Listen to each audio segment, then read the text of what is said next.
Red House. What's happening? What's up, baby? Yo. Welcome to another episode of Red House Pod. You know what I'm saying? This is Q Rose. What's up? It's your boy Jay Park, man. Yeah. And we just saw a crazy thing happen last night, man. Man. Another young team whooped the mess out of some vets, man, in the NBA, man. We just saw OKC drop the crap out of the Mavericks, man, and we in Dallas, so we took that a little personal. We took it a little personal, but we just seen it with Minnesota. Yeah. Ant-Man just dropped Joker 2 games, man. How do you feel about it? Is it over? Is it over? It's over for the older era. Yeah, they're out with the old, in with the new. Okay. That's it. All the older. LeBron gone. gone. Kevin Durant swept. Out of here, man. How you feel about Kevin Durant being swept? I ain't worried too much about that. We know who he is. Who is he? I don't know. He's the scorer on a team. Does he score enough? To be a Hall of Famer, yes. Does he score enough to lead a team to a championship? It hasn't been proven yet. But that being said, the window is closed, and out with the old, in with the new. These young guys not playing. They don't care about experience. They don't give a damn about all that shit. Do you think Curry, LeBron, KD have any more chance to get a ring, or it's done? No more rings. LeBron, Curry, and K, if they team up with one of these young motherfuckers, they team up with a young cat, you know what I'm saying, they got a chance. Like Rudy Gobert. He riding the gravy train right now with these young cats. One thing I've been thinking, people go back to their old teams, brother. LeBron go back to Cleveland. KD go back to OKC. New Orleans, they need a point guard. CP3 go back to New Orleans. What good is that going to do? He ain't going to start over Jose Alvarado, and if he does, they're going to lose games. They going to lose? Jose is a better point guard than CP3? I mean, I think at this point in his career, I don't think you can sit back and rely on somebody that's not going to be there for a full season or a full playoffs. You put your backbone on that, you're going to lose. We just seen the Clippers just lose again against a Mavericks team that they had plenty of talent to beat, but they set it on the back of Kawhi. Everyone knows that they go and come as Kawhi. Now the thing is, y'all put y'all hopes and dreams on a hurt guy. And the situation is, you got Paul George, you got James Harden. They made the decision to put the back on the hurt guy. You know what I'm saying? They played better when Kawhi didn't play. Them 2 games he didn't play, that's when they won. That's neither here nor there.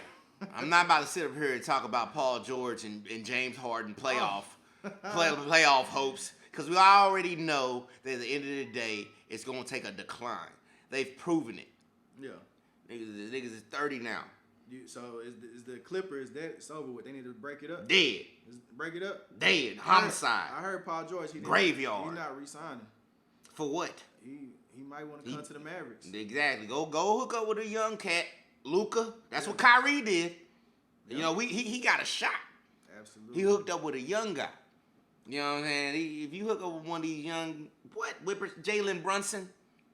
How you feel about Jalen Brunson? Man, Jalen Brunson right now is the best player in the playoffs. It's not even close. You know, we want to talk about. He took the word. Yeah, you're right. It's not even close. His impact on the game is way past even the stat sheet, and the stat sheet is blazing. Bro, he has in the last 5 games, the only person that has more points than him is, what is it? They say like Michael Jordan or something crazy like that. Crazy. I think 40 points. He had 40 points. Whatever. 45, 50 point. Greater player. But he's so shout out Aries Spears. Did you see it when he was in Dallas? Did you see Jalen Brunson becoming this? I cried. You cried. I cried when we lost Jalen Brunson. I was like. But did you rejoice when we got Kyrie?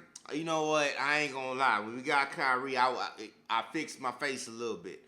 With that being said, Brunson and Kyrie.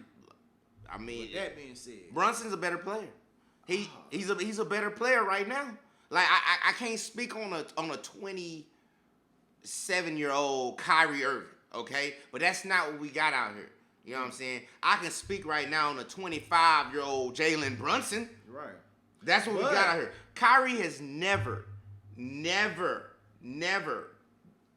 been the best player on this team and been the best player in the playoffs at any point. Right, but he taking the back seat to Luka, which Brunson had to do.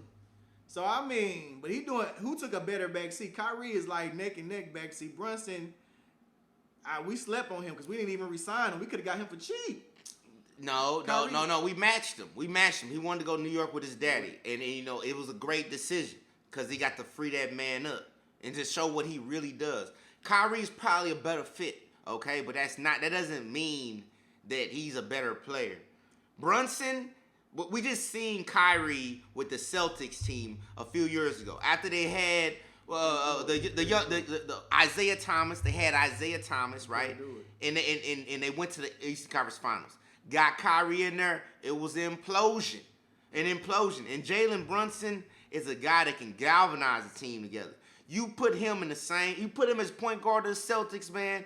They're championship favorites. Brunson is a number 1 and Kyrie is a number 2. At the end of the day, the thing is, we don't know what Brunson is. He's not. We have yet to see a player like this. Is he a number 1 yet? We don't know what Brunson. I'm gonna repeat it. We don't know what Brunson is. He's not a superstar. I'm gonna repeat myself. We don't know what Brunson is. We have yet to see a game managing Chauncey Billups level type guy who you let go, who you let loose. We ain't never seen that. Like a bulldog on the loose, absolutely. What Steve Nash shot at most 10 shots. He ain't shoot no but 15 shots. He ain't shoot no 25, 30 shots. Steve Nash, one of the most overrated players. I disagree. Anybody that shoot 50, 40, 90, you going to call him overrated. Yeah. You don't know stats. You don't know basketball. But I'm saying that's cool, but he got 2 MVPs. That's where the overrated come on. That's where that come about. Because he definitely never deserved 1, and he got 2 of them. So the overration with that is crazy. And the fact Kobe got 1, Shaq got 1, it doesn't make any sense. He's nowhere near those type of players. He doesn't deserve nowhere near more MVPs. You gotta value what your guy does. You have to. You don't see it until the playoffs start. But they went up 3-1 against Kobe and the Lakers. What happened? Okay, Kobe and them came back. With that being said, we talking Western Conference Finals. Mm-hmm. You don't take a team to the Western Conference Finals and not be that guy. He had a good team, but you know what? You know why he looks so good? You want to know why?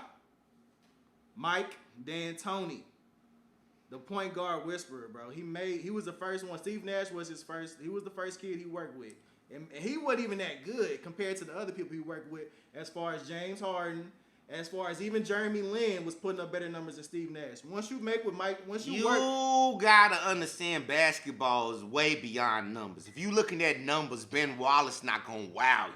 Absolutely. But Ben Wallace was the most dominant defensive presence, period, in the NBA. If we looking at numbers, it's not gonna wow you. You gotta look at what that team did, what that team was able to accomplish. They lost a lot. What? Over and over and over. Who, the Pistons? Won. Who you talking about? Mike, how we go to the Pistons? Are you talking about Ben Wallace and them? They had a nice little run.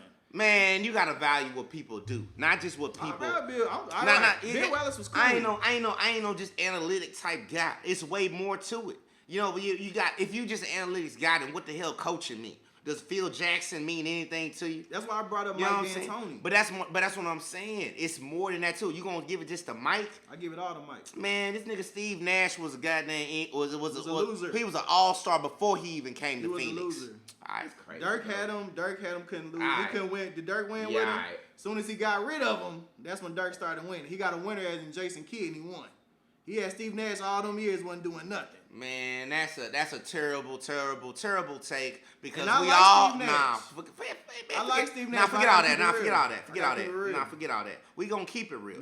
We ain't not. We'll keep it real. Dallas forever been cold at offense. We were 50-win seasons back to back. We lost because of one thing.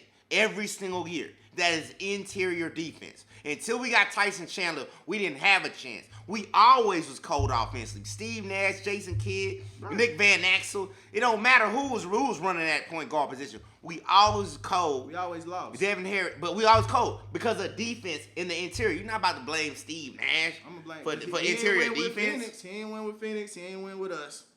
We got rid of him. We started. He did win with Phoenix. He got to the Western Conference Finals. That's not winning. Yeah, that ain't winning. It ain't losing. Yeah, he ain't first. It ain't losing. You about to tell me nigga ass. He's overrated is what I'm saying. Nah. And we're going to just go ahead and name the whole – I got a whole overrated list.